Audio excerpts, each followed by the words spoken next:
ଶ୍ରୀକୃଷ୍ଣ କହିଛନ୍ତି, କାହା ସହିତ ଏତେ ବି ବନ୍ଧନରେ ବାନ୍ଧି ହୋଇ ଯାଆନ୍ତୁ ନାହିଁ, କାରଣ ସେଥିରୁ ଆଶା ଜନ୍ମ ନେବ ଏବଂ ପୁଣି ପରିଶେଷରେ ତୁମକୁ ନିରାଶା ହିଁ ମିଳିବ। ତା ବ୍ୟତୀତ ଆଉ କିଛି ବି ନୁହେଁ। ଏ ମଣିଷ ବିନା ଭାରି ଅଜବ। ଭଲ ପାଇଲେ ଘୃଣା ଶିଖାଏ, ସମ୍ମାନ ଦେଲେ ଛୋଟ ଭାବେ, ନିଜର କଲେ ସ୍ୱାର୍ଥପର ହୁଏ, କଥା ହେଲେ ମୂର୍ଖ ଭାବେ, ହସାଇଲେ ପାଗଳ ଭାବେ, ଆଉ ସାଥିରେ ରହିଲେ ହାତ ଛାଡ଼ିଦିଏ। ଏ ମଣିଷକୁ ଚିହ୍ନିବା ଭାରି କଷ୍ଟ। ମନେ ରଖିବେ, ପରିସ୍ଥିତିର ବାହାନା ଦେଖାଇ ସମ୍ପର୍କ ଭାଙ୍ଗୁଥିବା ଲୋକ ଜୀବନରେ କଦାପି ସମ୍ପର୍କର ମୂଲ୍ୟ ବୁଝିପାରେନି କି କେବେ ଶାନ୍ତିରେ ମଧ୍ୟ ରହିପାରେନି। ଭଗବାନ ଜାଣିଛନ୍ତି ତୁମେ କେଉଁ ଜିନିଷ ପାଇଁ କେତେ କଷ୍ଟ କରିଛ ଆଉ ଧୈର୍ଯ୍ୟ ଧରିଛ, ଆଉ ବିଶ୍ୱାସ କର ତୁମ କଷ୍ଟ ଆଉ ଧୈର୍ଯ୍ୟର ସମସ୍ତ ମୂଲ୍ୟ ତୁମକୁ ନିଶ୍ଚିନ୍ତ ମିଳିବ। ବାସ୍ କେବଳ ଭଗବାନଙ୍କ ଉପରେ ବିଶ୍ୱାସ ରଖ ଆଉ ନିଜ କର୍ମ କରିଚାଲ। ପ୍ରଭୁ ଶ୍ରୀହରି କହିଛନ୍ତି, କୌଣସି ବ୍ୟକ୍ତିକୁ ଅବହେଳା କରନ୍ତୁ ନାହିଁ। ତୁମକୁ ଭଲ ପାଉଥିବା, ତୁମର ଯତ୍ନ ନେଉଥିବା ଏବଂ ତୁମକୁ ମନେ ପକାଉଥିବା ବ୍ୟକ୍ତିଙ୍କୁ କଦାପି ଅବହେଳା କର ନାହିଁ, କାରଣ ଦିନେ ତୁମେ ନିଦରୁ ଜାଗ୍ରତ ହୋଇ ଅନୁଭବ କରିପାରିବ ଯେ ତାରାଗୁଡ଼ିକୁ ଗଣିବା ବେଳେ ତୁମେ ଗୋଟେ ଚନ୍ଦ୍ର ହରାଇ ଦେଇଛ। ତୁମେ ଯେତେ ବଳବାନ ହୁଅ ନା କାହିଁକି, ଗୋଟିଏ ମାତ୍ର ରୋଗ ଧରାଶାୟୀ କରିଦିଏ। ଯେତେ ଧନବାନ ହୁଅ ନା କାହିଁକି, ସମୟ ହିଁ ତୁମକୁ ଭିକାରୀ କରିଦିଏ। ମୋହ ମଣିଷକୁ ପରାଜୟ ସହିତ ଅଧର୍ମ ବାଟକୁ ବି ନେଇଯାଏ, ଯେମିତି ଧୃତରାଷ୍ଟ୍ରଙ୍କର ନିଜ ପୁଅ ପ୍ରତି ମୋହ। ହେଲେ ଧର୍ମର ବାଟ ମଣିଷକୁ ସବୁବେଳେ ଶାନ୍ତି ଆଣିଦିଏ, ଯେମିତି ଅର୍ଜୁନଙ୍କ ସହିତ ପ୍ରଭୁ ଶ୍ରୀକୃଷ୍ଣ। ମନେ ରଖିବେ, ଯେତେବେଳେ ପାଦ ଥକି ଯାଇଥାଏ ସେତେବେଳେ ସାହସୀ ସାଥ ଦେଇଥାଏ। ଯେତେବେଳେ ସମସ୍ତେ ମୁହଁ ବୁଲେଇ ଦିଅନ୍ତି ସେତେବେଳେ ଭଗବାନ କେବଳ ତୁମ ସାଥ ଦେଇଥାନ୍ତି। ପରିବାର, ସାଙ୍ଗମାନେ ନିଜ ପରିବାରରେ ଅପ୍ରିୟ ହୋଇ ବାହାର ଲୋକଙ୍କ ପ୍ରିୟ ପାତ୍ର ହେବାରେ କୌଣସି ମୂଲ୍ୟ ନଥାଏ, କାରଣ ଅସୁବିଧା ସମୟରେ ବାହାର ଲୋକ ମଜା ଦେଖୁଥିବା ବେଳେ ପରିବାର ଲୋକେ ହିଁ ସାହାଯ୍ୟ କରିଥାନ୍ତି। ଏହା ଅକାଟ୍ୟ ସତ। ଧ୍ୟାନ ଦେଇ ଶୁଣ। ଜୀବନରେ ଗୋଟାଏ ମିଛ କହିବ। ଯଦି ସେହି ଗୋଟିଏ ମିଛକୁ ପ୍ରମାଣିତ କରିବାକୁ ହେଲେ ତା ପଛରେ 100ଟା ମିଛ କହିବାକୁ ପଡ଼ିବ, ତେବେ ଦୟାକରି ଗୋଟେ ସତ କହିକି ଦେଖ। ଦେଖିବ ତା ପଛରେ ଗୋଟାଏ ବି ଶବ୍ଦ ତୁମକୁ କହିବାକୁ ପଡ଼ିବ ନାହିଁ। ଏହି କଥାଟିକୁ ଧ୍ୟାନ ଦେଇ ଶୁଣନ୍ତୁ। ପ୍ରଭୁ ଶ୍ରୀକୃଷ୍ଣ କହିଛନ୍ତି, ମୋ ପଛରେ ଯେଉଁମାନେ ମୋର ନିନ୍ଦା କରନ୍ତି ସେହିମାନେ ପୁଣି ମୋ ସାମ୍ନାକୁ ଆସି ପ୍ରଶଂସା ବି କରନ୍ତି। ସେଇଟା ବଡ଼ କଥା ନୁହେଁ। ବଡ଼ କଥା ହେଉଛି ମୁଁ ସବୁ ଜାଣିପାରେ, କିନ୍ତୁ ଭଦ୍ରାମୀ ଦୃଷ୍ଟିରୁ ମୁଖା ଖୋଲିପାରେ ନାହିଁ। କିଛି ସମ୍ପର୍କ ମିଛ କହିଲେ ଭାଙ୍ଗେ ନାହିଁ, ଓଲଟା ସତ କହିଲେ ଭାଙ୍ଗିଯାଏ। କାହିଁକି ନା ସମସ୍ତେ ମିଛର ଆଶ୍ରୟ ନେଇପାରନ୍ତି, କିନ୍ତୁ ସତକୁ ସାମ୍ନା କରିବାର ଶକ୍ତି ସମସ୍ତଙ୍କର ନଥାଏ। ଜାଣିଛନ୍ତି, ଏହି ମଣିଷ ଭାବନାରେ ସବୁବେଳେ ରହିଥାଏ କି ଅପେକ୍ଷାର ଫଳ ମିଠା ବୋଲି।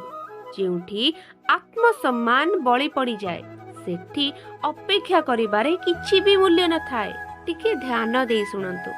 ଗାଈକୁ ମଧ୍ୟ ଆବଶ୍ୟକତା ଠାରୁ ଅଧିକ ଘାସ ମିଳିଗଲେ ସେ ତାକୁ ନ ଖାଇ ତା ଉପରେ ଶୋଇପଡ଼େ।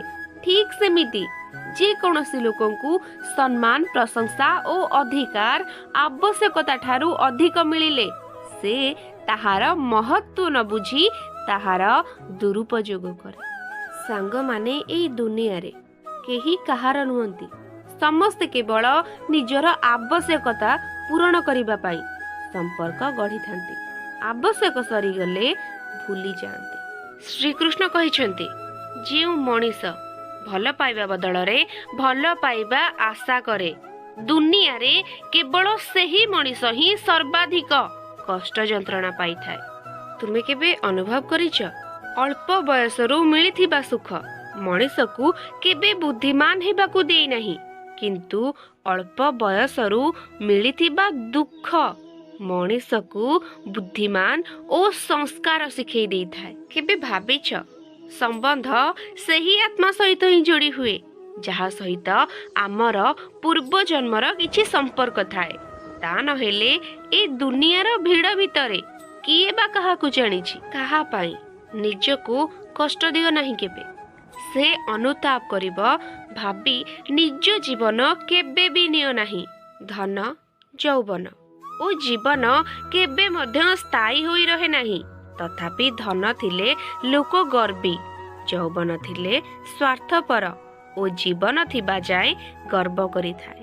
ବିଶ୍ୱାସ ବିଶ୍ୱାସ ଏମିତି ଗୋଟେ ଛୋଟ ଶବ୍ଦ, ପଢ଼ିବାକୁ ଗୋଟିଏ ମିନିଟ୍ ଲାଗେ, ଭାବିବାକୁ କିଛି ମାତ୍ର ସମୟ ଲାଗେ, ବୁଝେଇବାକୁ କିଛି ଦିନ ଲାଗେ, କିନ୍ତୁ ନିଭେଇବାକୁ ସାରା ଜୀବନ ଲାଗେ। ଗୋଟିଏ ନାରୀ ମନରେ ହଜାରେ ଦୁଃଖ ଥାଉ ପଛେ ମୁହଁ ସବୁବେଳେ ହସୁଥାଏ, କାରଣ ଦୁନିଆ ମୁହଁ ଦେଖେ, କାହାର ମନ ନୁହେଁ। ସାଙ୍ଗମାନେ, ବେଳେ ବେଳେ ସବୁ ଦୁଃଖ କଷ୍ଟକୁ ଲୁଚାଇ ମୁଁ ଭଲ ଅଛି ବୋଲି କହିବାକୁ ପଡ଼ିଥାଏ, କାରଣ ଅକୁହା ଦୁଃଖକୁ ବୁଝିବାର କ୍ଷମତା ସମସ୍ତଙ୍କ ପାଖରେ ନଥାଏ। ଦୁନିଆରେ କିଛି ସମ୍ପର୍କ ଅଜଣା ଅଚିହ୍ନା ହୋଇ ମଧ୍ୟ ନିଜର ରକ୍ତର ସମ୍ପର୍କ ଠାରୁ ବି ଅଧିକ ନିଜର ହୋଇଥାଏ। ଜୀବନରେ ଆଖିରେ ଲୁହ ଦେବା ପାଇଁ ବହୁତ ଲୋକ ଅଛନ୍ତି, ଲୁହ ଦେଖିବା ପାଇଁ ବି ବହୁତ ଲୋକ ଅଛନ୍ତି, କିନ୍ତୁ ଲୁହ ପୋଛି ଦେବା ପାଇଁ କେହି ବି ନଥାନ୍ତି। ଏ କଥାଟିକୁ ସବୁବେଳେ ମନେ ରଖିବେ। ଶ୍ରୀକୃଷ୍ଣ କହିଛନ୍ତି, ସମ୍ପର୍କରେ ଗୋଟେ କଥା ସବୁବେଳ ପାଇଁ ମନେ ରଖିବେ, ଭୁଲ ନିଜର ହେଉ ବା ଅନ୍ୟର, ସମ୍ପର୍କ ତ ଆମର ନା। ତେଣୁ ଟିକେ ନଇଁଗଲେ ଗୋଟେ ସମ୍ପର୍କ ଯଦି ଭାଙ୍ଗୁ ଭାଙ୍ଗୁ ବଞ୍ଚି ଯାଉଛି, ତାହେଲେ ଟିକେ ନଇଁ ଯିବାର ଅସୁବିଧା କେଉଁଠି ରହିଲା? ଭୁଲ ନଥାଇକି ବି ବେଳେ ବେଳେ ମୁଁ ନଇଁଯାଏ, କାହିଁକି ନା ମୋ ପାଇଁ ମୋ ଅହଙ୍କାରଠୁ ମୋ ସମ୍ପର୍କ ବଡ଼। ସ୍ୱଭାବ ରଖିବାର ଅଛି ତ ସେଇ ଦୀପ ଭଳି ରଖ, ଯିଏକି ରାଜା ଘରେ ଯେତିକି ଆଲୋକ ପ୍ରଦାନ କରେ, ଗରିବ ଘରେ ବି ଠିକ୍ ସେତିକି ଆଲୋକ ପ୍ରଦାନ କରେ। ନା ଅଛି ତାର ଗର୍ବ, ନା ଅଛି ତାର ଅଭିମାନ। ଦୀପ ମାଟିର ହେଉ କି ସୁନାର, ସେଇଟା ମହତ୍ୱପୂର୍ଣ୍ଣ ନୁହେଁ। ଏହା କେତେ ପରିମାଣର ସ୍ଥାନକୁ ଆଲୋକିତ କରୁଛି ତାହା ମହତ୍ୱପୂର୍ଣ୍ଣ। ସେହିପରି ମଣିଷ ଗରିବ ହେଉ କି ଧନୀ, ତାହା ମହତ୍ୱପୂର୍ଣ୍ଣ ନୁହେଁ, ସୁନ୍ଦର ବ୍ୟବହାର ସବୁଠୁ ମହତ୍ୱପୂର୍ଣ୍ଣ। ଏ କଥାଟିକୁ ସବୁବେଳେ ମନେ ରଖିବେ।